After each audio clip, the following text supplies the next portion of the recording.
Hey everybody, this is Ryan Daniel Moran, and in case you didn't know, you're listening to Freedom Fastlane. You know, almost every entrepreneur that I know has this fear that one day everything that they've built is going to come crashing down around them. And most of the time, that's a really silly fear. But for my guest today, it actually happened. Today, Matt Theriault is going to be sharing how he went from 6 figures a month to $7 an hour. Now, I'm sharing this story with you today because Matt didn't stay at $7 an hour. In fact, he used his lessons that he learned from that major setback and built something that was way bigger than what he was doing before. And it taught Matt the importance of passive income. And so, after we talk about Matt's story, he and I are going to be talking about passive income and how Matt built his passive income through real estate. We also talk about something really interesting. We talk about how it really takes less effort and less passive income than most people think to live a life full of freedom. And we'll be talking about that concept, and we'll be talking about the strategies that Matt used, specifically in real estate, in order to achieve that dream. So enjoy today's call with Matt Theriault. Hey gang, this is Ryan Daniel Moran, and you're listening to Freedom Fastlane. Today, I'm very excited to be joined by Matt Theriault. Matt, thanks for hanging out with us at Freedom Fastlane. Oh, you bet, Ryan. Thanks for having me. Matt, you're the author, if you will, of a very successful podcast, Your Do-Over, which takes people from basically starting over to incredibly awesome success stories. But you have an unbelievable story of being successful and then losing it all and then having to go in a completely different direction. And I'd like you to kick things off by sharing that story with Freedom Fastlane. Sure, I'd be happy to.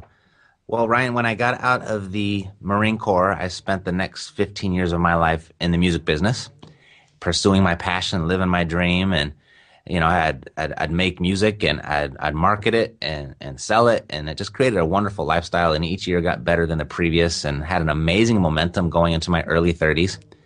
And then this thing called the digital download came along and basically wiped me out, as well as, you know, probably 50 to 60% of the music industry out there.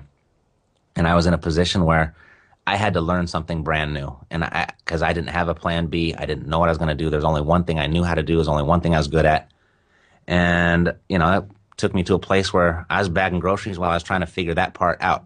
Literally bagging groceries. Literally. For about 6 months, I was the paper or plastic guy for sure. But Matt, you were incredibly successful in your first career, right? Yeah, I mean, I would like to think so. No one probably would have ever heard of me. I was very much a niche part of music. We were an underground hip-hop label. But we did have major label distribution, and I had 3 employees. And, you know, we sold 20, 30,000 units every time we came out with something. And that doesn't sound like much in the world of music. But when you only have 3 employees and most of all of your employees are the ones that are making the music too, it's a really, really high profit margin. So we didn't have to sell a whole lot to be successful. But my understanding is you went from 6 figures to $7 an hour. An hour. That's exactly right. That's exactly right. You know, I had a very proven system, a proven formula for selling my releases. And we came out with a release every single month. And that formula worked really well for those last 2 or 3 years.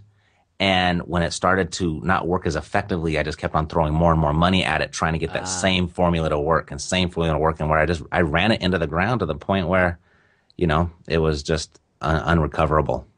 Yeah, it makes sense to me. I've done similar things in my old businesses. If something worked for a few years, and when the market changes, you can either follow the market or you can be insistent that you're correct and the market is wrong and throw a lot of money at it. And I've made that mistake myself. Yeah, it was just, you know, it was my real first, you know, I was young. I was all through my 20s. It was my only real experience as an entrepreneur. And what I was doing worked right away. And so I was like, okay, if it works, let's just do more and have it work more. And this thing of the internet wasn't even like thought of. Like no one knew how it was going to impact the world. And certainly no one knew how it was going to impact and turn the music industry upside down.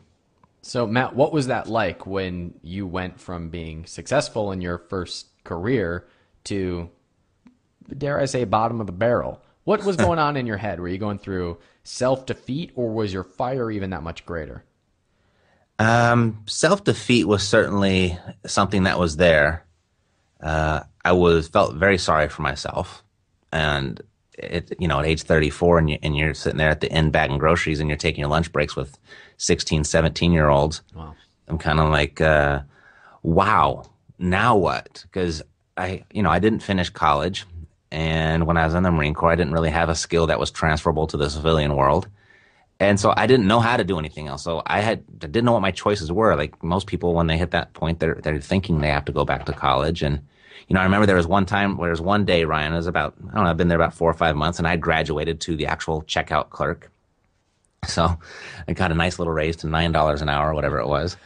And I remember there was a typical, if you were gonna draw a picture of a soccer mom, a typical affluent soccer mom came through my line, and just had the little exercise outfit on, and was manicured to the T, and the hair was right, the nails were right, and she had her kids with her, and everything was looking perfect for her as far as her life looked, at least from my point of view. And I remember when she pulled out her credit card to pay for the groceries, a little her ATM receipt fell out onto the little counter. And I couldn't help but sneak a glance, and I saw it, and the balance was $256,000. This was in her checking account. And the reason that number was significant was that was the highest number. That was like my number that I was chasing, because that was the highest amount I'd ever had in my own checking account when I was in the music business. You had $256,000 when you were in business. Yes. And then you went to $7 an hour. Wow. Correct. And so just that moment was like, how, I don't know if this was on purpose or what, but that was the exact amount that I'd had at my peak in the music business of just having liquid cash. And felt nauseous. I had to excuse myself. I told my boss, I'm taking a break. You're going to have to finish up here. I went out to my car and tried to recoup myself and gather myself, and was crying. And I was just like, okay, I'm way better than this. I'm never going to have this again. I'm never going to experience this again unless I actually get up and do something. Because obviously I've been here for 4 or 5 months asking friends and family for help and direction, and no one's doing it for me. I found some good shoulders to cry on, but at the end of the day, no one was actually going to do what I needed to have happen. And so I had to figure out, on my own, what I was going to do to recreate the lifestyle that I had become so accustomed to. And was that difficult for you? Because as an entrepreneur, you had done it once before, and we tend to think that us as entrepreneurs are natural go-getters. We naturally take life by the horns and have that experience. And out of my own curiosity, I'm very interested in why at a peak of your music business you didn't have contacts or other avenues that could have taken you down other directions rather than going back to $7 an hour bagging groceries. Mm-hmm. Well, Ryan, at the time when I decided that I had to go a different direction was at a time where there was no business model in the music industry. The year I did this, Sony Music had laid off 10,000 people. Universal Music had laid off 10,000 people. And then like 3 months later, Sony did it all over again, laid off another 10,000 people. It looked like the end of the world was coming as far as music was concerned. And, Napster was thriving. iTunes wasn't even thought of yet. And because we were in an underground form of music, and it didn't matter whether it was underground hip hop like us or underground dance or underground rock music, that audience, the underground audience, embraced that digital download way before general population did. And, that impacted us small little labels much quicker. And then when we started to see the major labels, running for the hills basically, or doing massive cuts, then we were just kind of like, well, gosh, if they can't do it, and no one, and the Virgin Records is going out of business, and Tower Records is going out of business. All the major music stores were going out of business, filing bankruptcy. They're all returning their product in massive quantity, looking for credit. And so it was like a tough time to where, I don't know if I wanted to be in music, because the people that I knew in music didn't know what they were going to do with their future. So there wasn't a whole lot of people to look to for help at that time. Matt, I'm fascinated by this because I think most entrepreneurs at some point in their careers face this voice in their head that says, what happens if you lose it all? And the proverbial fear is, we're going to end up having to move back home, or you end up working at Walmart or whatever it is, if we'll lose it all. Even the most successful people that I know have confessed at some point having a voice in their head that is like, if this project doesn't go well, I'm going to lose everything that I have, and I'm going to have to sell the house and the car, and I'm going to move back to Oregon with my mom and work at Walmart forever. Right. But I always say that never happens. And then I met Matt Theriault, who actually went to bagging groceries. But you didn't stay there. You had this moment where you're like, all right, it's time to make some changes. Yep. I had a few events within the next few days that really kind of just changed everything for me. And when I went back to off of that break out from the parking lot and went back in and to check back in and start working again, my manager had pulled me aside and he just kind of asked me what was wrong and what happened. And so I basically just told him the whole story I just told you right now. And he had said, Matt, if you really want your life back, if you really want to get into that type of money again, you really need to look at income real estate. And then he kind of shared with me of what he owned. I mean, he'd been a manager there for 30 years at this Ralph's, but he had managed to buy several single family residences that he had his income property. He had a couple apartment buildings, and he said, this is my retirement, and this is how I've been able to do it, and I don't need this job. I could quit today, and blah, blah, blah. Just went on and on and on about the security and the freedom and the comfort that he had felt at that time. And he says, if you want to do it, he actually said the words that real estate is the last frontier where the average person has a shot at real wealth. And I was just like, okay, if this is the last frontier, and, certainly there's exceptions, but just for the average person, it takes a moderate amount of education and then just taking some action, some proven action that's worked for people for centuries.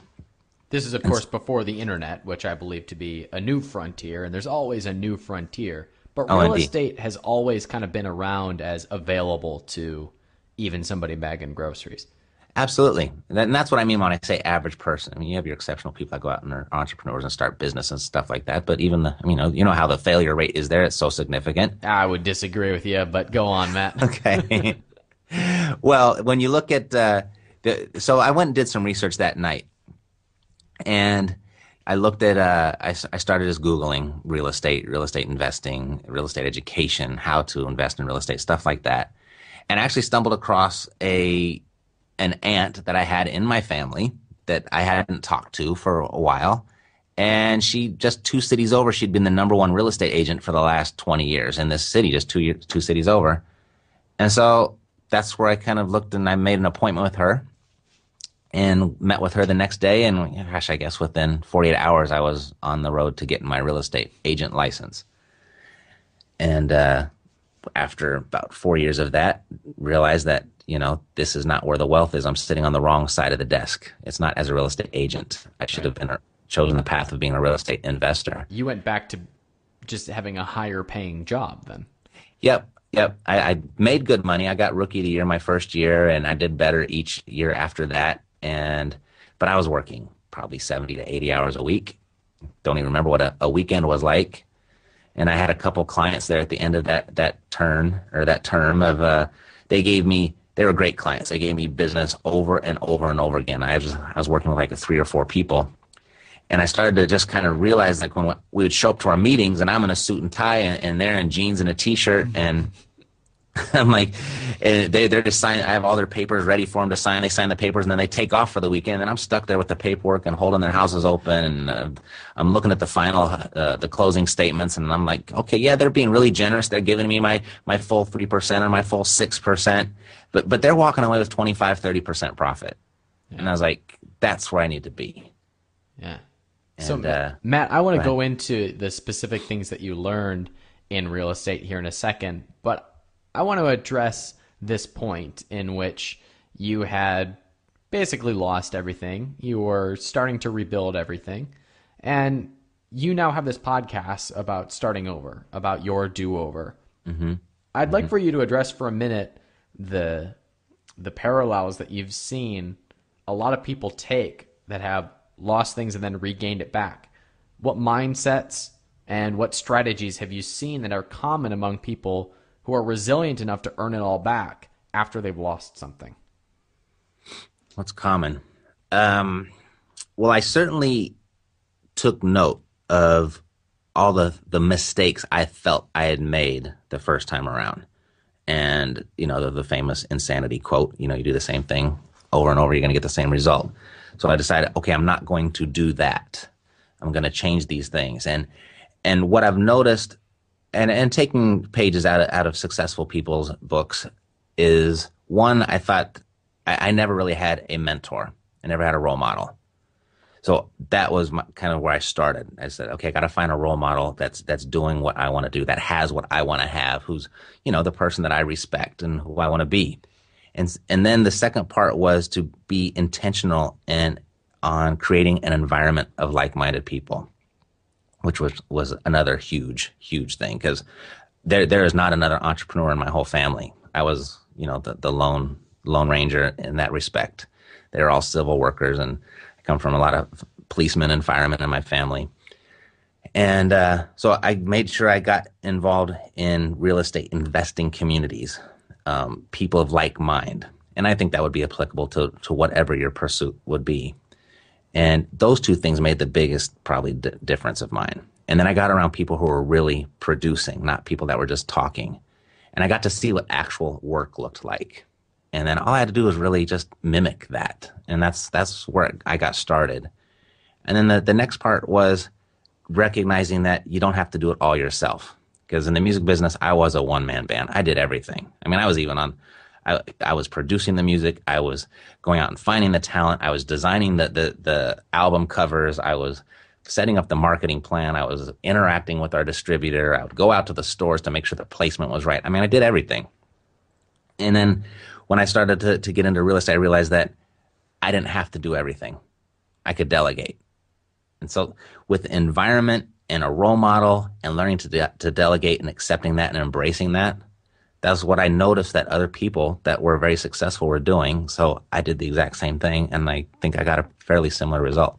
You started doing this at a time when the internet was fairly in its infant stages. And today, both of those things, that association piece of the equation of being around people who are like-minded, you can find them at meetups, you can find them on forums, you can go to YouTube and listen to Tony Robbins or Robert Kiyosaki anytime you want.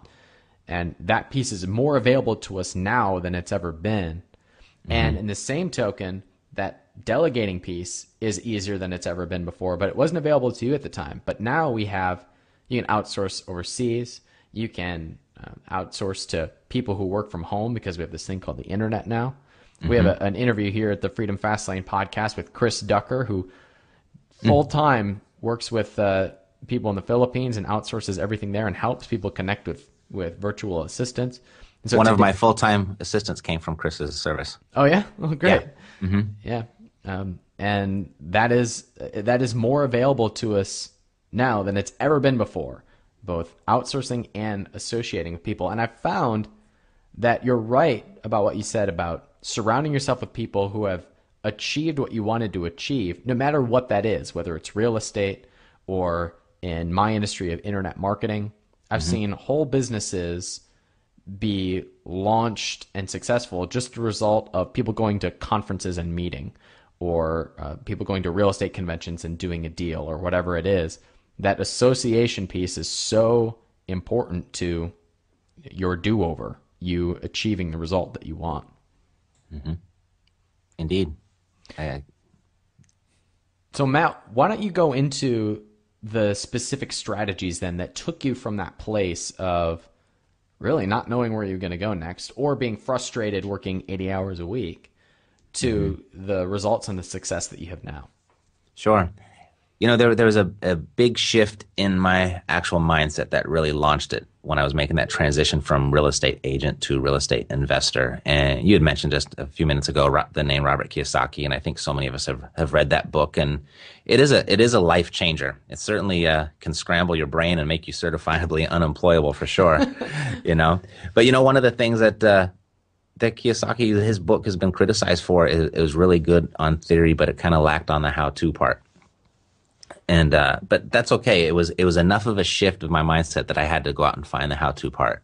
But that big shift was, when I was in the music business, and even for a good portion of my time as a real estate agent, not probably the whole portion, was I was really focused on making money, working hard, making money, saving that money, and reinvesting it to make more money. It's just make money. And where the shift really happened for me is when from that book, and it was the first time I ever really heard the phrase passive income, is where I stopped focusing on making money and started focusing on making streams of money. And it's just that one little word is the difference between the two mindsets. But when you get up and go to work every day with those two different mindsets, your activities and your actions and your intentions are completely different. Completely. They're just polar opposites. And I started to do the math, and and I think it might have been in Rich Dad Poor Dad or the 4-hour work, or not 4-hour work week, the cash flow quadrant, where he talked about, you define yourselves by months of the day, like how rich you are. You 15 days rich, 20 days rich, 30 days rich. And that was where you just needed to get your passive income to exceed your expenses. So if you didn't work, how many days of the month could you survive? And that was just such a simple way of putting it that I was like, okay, all I have to do is make it to 30 days. That's all I got to do is make it to 30 days, because the next day I get to start all over again. Right. So that was a very different way of doing it. I started doing the math, and I was like, wow, okay, I could probably do this in 2, 3, 4 years.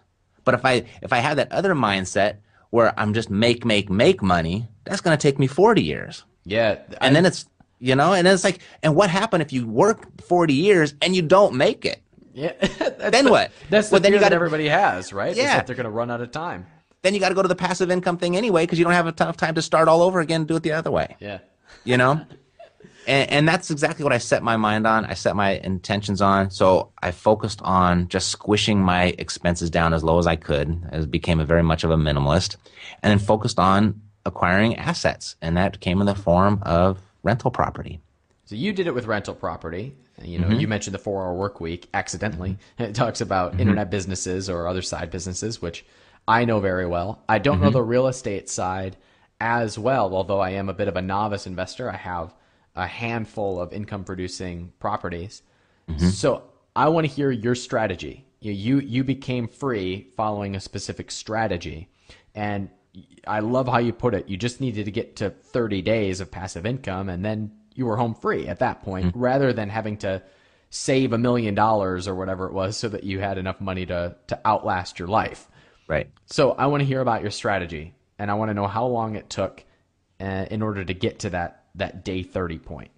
Sure. Okay, so once I had the mindset shift, I'll start there, because that's where the strategy really kicked in. Was I had just come off of about a year of flipping short sales, because the country was full of them, and the bank regulations didn't even know what they were really loose then as far as they handled them. So I was flipping these properties and making a lot of money, but I wasn't holding anything. So I still had a job. I was making good money, but I still had a job.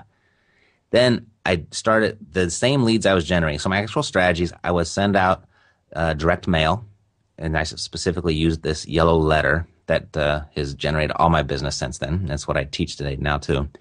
But I'd send it to absentee owners, people that own properties but didn't live in the properties, and I'd send it to pre-foreclosures. And I would send there, it was a very simple letter. It was a yellow piece of paper in red ink. I'd say, "Hi, my name is Matt. My girlfriend and I would like to buy your house. Please call me at blah, blah, blah, blah." Very simple. And that right there, I think direct mail is like the industry standards. You get a 1 or 2% return rate. And we got about a 15 to 16% return rate on that yellow letter. And I would just look they would call, and I would have 3 basic questions that would kind of flush out the motivation to see if there's an actual motivation there. And if there was a motivated seller on the other line that was willing to trade some equity for peace of mind, then I'd make an appointment, and we'd put a structure in place where it took very little to any money out of my own pocket. And a lot of that was where there was a subject to taking the property subject to the existing financing, where we left the loan in place, and I just took over the payments and gave them a few bucks to get to their next destination, or an actual seller financing structure. And I started looking for those specifically and started to build a passive income stream for myself. So you held on to them and then you rented them out? Yep, yep. And so I did I don't know, probably a half a dozen of those in Southern California. And then I had a friend who was doing the same thing, and he had three multifamily units in Memphis, Tennessee, that he had under contract, but he only had enough money to close on two of them. So he wholesaled that third property to me. I went out and got a private loan from somebody, made them a partner. And when I went to Memphis to go and conduct my due diligence on the property, a whole new world opened up, and this is where my life really changed. Was where I didn't know they had properties for 40, 50, $60,000 anywhere. I'm in Southern California, and our median at the time was probably about 350, the median. And all of a sudden I found these houses that were selling for 50 grand after repair, after you fixed them up, and they'd rent for 700-800 bucks. Mm-hmm. And you do that calculation on the most conservative side of things, you're getting a 15, 16, 17% cash on cash return with no debt on the property. Right. And I was just like, wow. So I had a bunch of friends and family and friends of friends and family of family and all the combinations of here in Southern California that had nowhere to put their money. And I had a lot of people that they weren't wealthy people, but people had 40, 50, 60 grand, maybe 100 grand on the sidelines sitting in a bank account getting 1%. And so I started helping them build their portfolios as well. And that would raise the money for me to continue to build mine. So in that way, you were able to enter in deals with no money out of your own pocket, but Exactly. You're still building your passive cash flow. Exactly. I want to address something that comes up a lot when I hear people talk about this, and that's that you can't get deals like that anymore. And as I'm sitting here, it's late 2013. Mm-hmm. My last real estate deal was 3 months ago. I live currently in Austin, Texas, but my home, where I'm from, is Cleveland, Ohio, and I bought my last property in Cleveland, Ohio for $40,000 cash, and it rents for $950 a month. So almost the exact same numbers that you talked about when you started finding out about this process. Those deals are still everywhere, all over the country, depending on the market that you're in. Indeed. I mean, the last 15 properties I picked up were in Cleveland, Ohio. All right. And we did 100 of these. Stop taking all my deals, Matt. Cleveland's a great market right now. The city's really, I don't know, it's building up. I don't know what it was before I got there. I just made my first trip there about a month ago. We did 100 of these deals in 2012. We probably doubled that in 2013.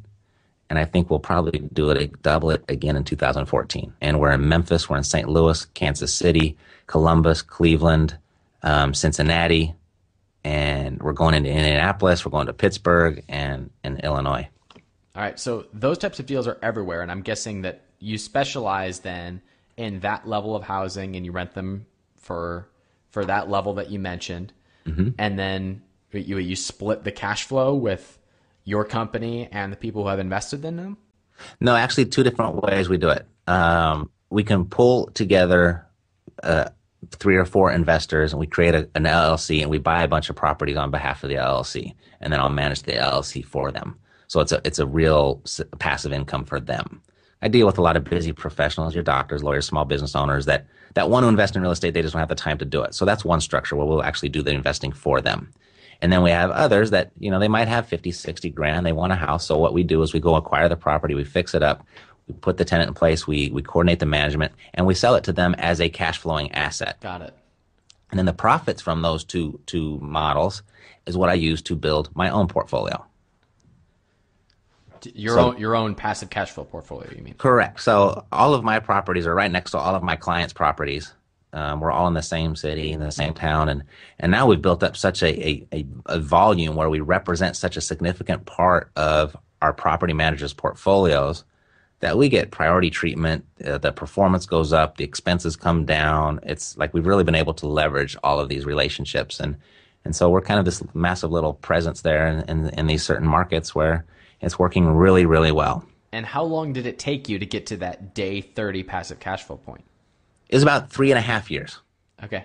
About 3.5 years. And now I'm curious, Matt, I'd love to ask this question to people who have gotten to that point.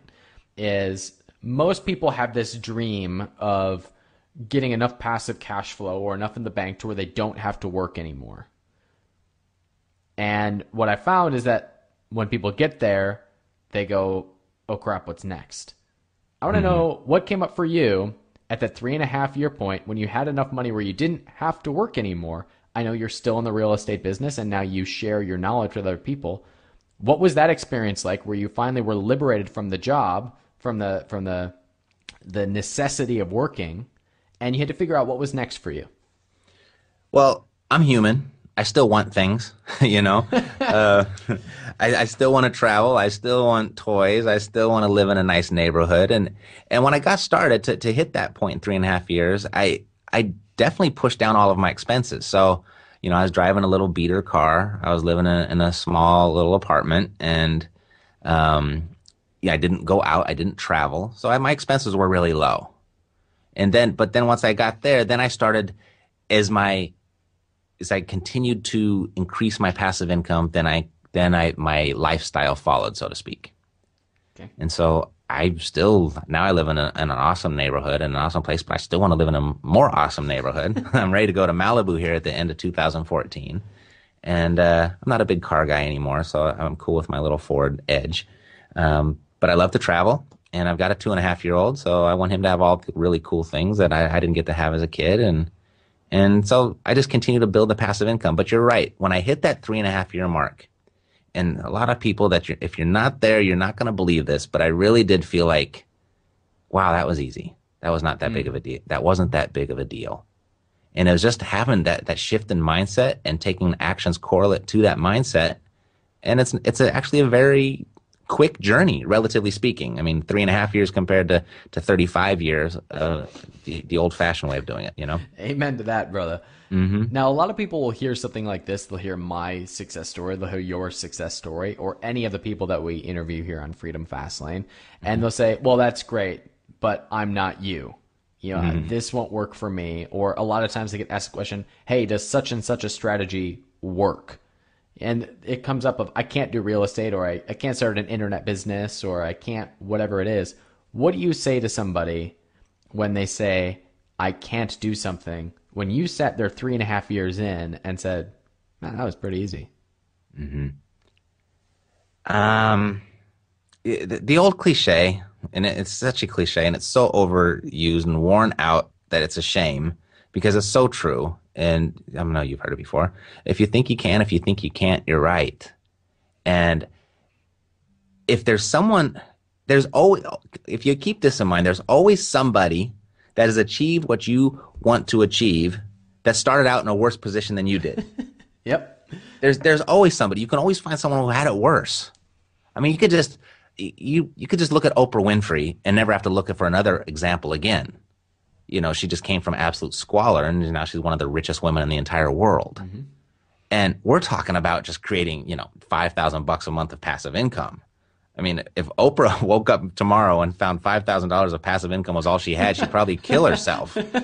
You know what I mean? So, or even if she had, you know, 10 times that, she'd probably kill herself. So it's all relative. So it's, in the grand scheme of things, doing what I did just to get your start is not that big of a deal. It's not difficult. So yes, you can do it. And, you know, since then, you know, I've launched an online academy, Ryan, where I show people exactly how to do what I did.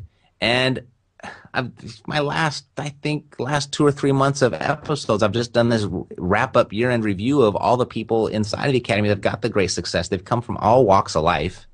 So it is duplicatable. And these are people that, you know, one guy's, the most he'd ever done is bought his own personal residence, and he inherited a cleaning business from his father. He hated the business, and he wanted to go do something else, and he joined the academy, and now he's wholesaling. The numbers are sick. If I told you, it wouldn't even make sense. He's an exceptional story. He's making like $40,000 a month wholesaling property. Great. And just over and over again, I've got a bunch of examples, but that's an exceptional example. You don't need $40,000 a month to really turn your life around, right? And so anyone can do it. And, you know, if someone else did it, why can't you? And if you got an issue with that, then you probably got to look deeper than the right business to start. Yeah, I agree with you, because I think the evidences around us for whatever we want to believe are there. So if you want to believe that you can't do something, you can find enough examples of enough reasons to not try. But if you believe that you can do something, you can find enough reasons to support that too. It's just, what lifestyle do you want? And what actions do you need to take on a consistent basis in order to achieve that result? But Matt, I'm curious, do you think that losing it all and still being okay, do you think that that actually contributed to your ability to go after something much greater? It definitely gave me, yeah. When you're bagging groceries for $7 an hour and you're 34 years old, that could be looked at as rock bottom. And I know people have, been homeless and on drugs and stuff, and I would consider that much deeper than where I was. We've had some of those people on the show, yeah. Have you? Yeah. I mean, I'm not comparing my story to them at all, but they've picked themselves up, so why couldn't I? Is really how I looked at it, and having come from a place where, it was a 6-figure a month type income that we only had to split between 4 people, and down to $7 an hour, it was just like, whoa. Okay, so I did do it once. I can do it again. But I think no matter where I would have ended up, I probably would. I don't think I had to hit rock bottom, and I don't think anyone has to hit rock bottom. I think you just have to be dissatisfied with where you are. Well, what I found is when I went through my period where I lost everything and had my do-over, was first I freaked out. Like you said, you did too. There was a lot of self-defeat. There was a lot of negative thoughts that happened. But after I was done beating myself up, it was kind of like, I'm still here. And I'm still the same person that I was a couple months ago. My bank account's just smaller. Well, if that's the case, then I'm really infinite and I can achieve anything. It took me a while to figure it out and boil it down to just that sentence. But when I found that I lost it all and I was the same person, all of a sudden I felt free to go after and do whatever I wanted, because I could go bet big and lose, and I know that I'm still the same person. It doesn't affect who Ryan Daniel Moran is. I'm still me, even if such and such a project doesn't work out. And I find that most people who haven't had that experience are holding on to their success so tightly that they end up sabotaging it, because they're strangling it from holding on to it so tightly, afraid of losing it, afraid of having to go bag groceries. You bag groceries, and guess what? You achieved a level of success that was way higher than what you previously had when you thought you were on top. Yeah, I didn't have that distinction then. I certainly do now, and I can look at it from a much wiser perspective. But it's just, you mentioned, you could go watch a Tony Robbins video, who I was a big fan of and still am. And he talks about your motivators. What's really going to drive you to success? Is it going to be the pursuit of pleasure? Is it going to be, are you fleeing from the pain? And at that time, bagging groceries was painful to me. And I think that was my biggest motivator. I just knew that I don't like this. And after 3 months, 4 months of crying on people's shoulders and realizing that there'll always be a shoulder to cry on, but there's only going to be one person that's actually going to do it and do it for me, and that's going to be me. I'm reminded of what Jim Rohn says. And Jim Rohn talks about there's many strategies to get a result that you want. If you want to make more money, you can demand a raise, wait for a raise. You can go on strike. You can wait for the government to change the minimum wage laws, all of which may work as strategies. But the one he recommends is becoming more valuable in the marketplace in order to achieve the result that you want. And that strategy tends to work for the most people. Matt, you did it in real estate, so I want to give you the chance to talk about your online academy where you teach that strategy. Yeah, it's funny that this is the first time we've ever talked, and you just segued into that exact distinction and talking about my academy. And if you want to go to the academy, it's epicproacademy.com. But that's not really like what I want to touch on, what you just said right there, because I think that's really important. I'd heard two things that, one specifically, I was listening to a podcast, and this literally changed my entire business as far as a teacher goes. as far as an educator, is that how would your business change if you weren't compensated until your client got their desired result? And, you know, I started the first year or so of when I was teaching how to invest in real estate. I was very much, well, this is how you do it. You follow step 1, follow step 2, follow step 3. And if you do that, you're going to get the result. And I thought that was a good way to do it. And then I had heard this distinction. It's like, okay, so I gave them step 1. How can I make sure that they actually complete step 1? And then once they complete step 1, how can I encourage them and get them to go to step 2? And it's another slight little shift, but it changed the way that I talk to people. It changed the way that I created my course materials. And that right there is just, I became of a greater value because I had that distinction. And because I became that bigger value, the academy naturally just started to grow and grow and grow. So I think that's very important what you just said there. It's really the value that you can create. You know, the book Science of Getting Rich by Wallace D. Wattles. You know, the science of getting rich is to provide 10 times in use value that you ask for in monetary value. Right. And so I've taken that and just embraced that. Like, okay, I need to provide more and more and more. I'm asking, you know, if I ask $500 for this year, I got to give them $5,000 of use value out of this just to start. And that's how I focused and built my business. And that's one of the bigger distinctions of why what I'm doing now is being so much more successful than I was in the music. I didn't have those distinctions. I was just like, let's make good music, put it out there and see who buys it. Yeah.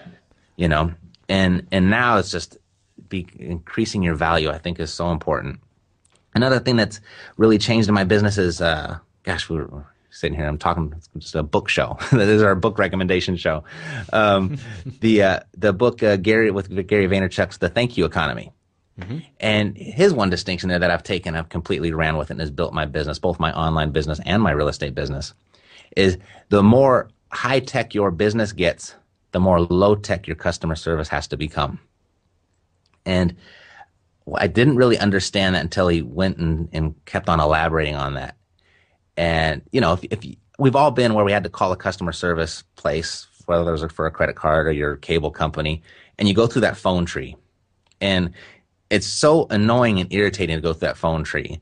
And it's so annoying and irritating now when you have to actually speak to the phone tree, like you can't even push the numbers anymore. And then you get a response from your email where it says, from the company where it says no reply at suchandsuch.com. Mm-hmm. Like, well, congratulations. You've done such a great job at removing all of the people from your whole process, but I'm one pissed off customer. You know what I mean? And so I've just taken all of those things and put them inside my business. And I think that all of those things have separated me from others. It's given me definitely an unfair advantage because I'm willing to take the extra time and employ people to make sure that people get to talk to people. And we've just created a greater value. So thanks, Ryan, for segueing into that, because those are some of the things I'm so passionate about inside of my own business and building my business that they've really made a difference. Yeah, well, since you're having the book show, I'm going to have the Jim Rohn show. Okay. Where he says you don't get compensated for the time that you bring to something. We get compensated for the value that we bring to an exchange. It takes time to provide value, but we don't get compensated for the time. We get compensated for the value. So is it possible to provide $100,000 worth of value in an hour? The answer's of course. Mm-hmm. You know, I've done it with clients before. You've done it in real estate before. It's simply the process of taking things where they're of lesser value to where they're of greater value. When you started in real estate, you worked with people who were willing to trade some of their equity for peace of mind. Mm-hmm. And to them, that was a valuable trade. For you, you could provide that, and it was easy for you to provide that, and you got value in the exchange of equity, cash, which then you took to someone else who saw an opportunity, and it's just an exchange of value. That's why I get frustrated when people think that there is a finite amount of wealth in the universe, or that rich people are greedy, or that you have to take advantage of people in order to get ahead. That's not true. You actually have to produce value. And when you do that, you're compensated, and the overall pie of value goes up rather than down. And that's why I'm passionate about teaching this stuff. And that's why you share stuff through your academy and through your podcasts. Well said. Well said. Absolutely. You can certainly, you can make money, and you can make a lot of money for short term by not following that. But if it's a long-term business, and you plan on doing this for the long term, and even if it's to a point where you want to build an asset to where you can pass on and sell it, you hit the nail on the head. You have to provide value. And just with the internet, there's so much free information out there. So now you've got even a greater competition to increase more value. So I think it's a great exercise in becoming just an awesome entrepreneur when you look at your competition is Google. So what can I produce? What can I provide? What can I offer that provides a greater value than, what's out there available free? So, well, Matt, thanks for continuing to spread that message. And thanks for hanging out with us today at Freedom Fastlane. You bet. It was my pleasure, Ryan. Thanks. I love what Matt and I talked about today, where you don't need $1 million in the bank. You don't need $10 million in the bank. All you need is enough passive income each month to last you 30 days. And that seems a lot simpler to most people when you break that down. I'm always amazed at how many different ways there are to earn passive income. My strategy has been slightly different than Matt's, but it's been to earn my money on the internet with internet businesses and to invest that money into cash producing real estate and to invest it into long-term dividend paying stock.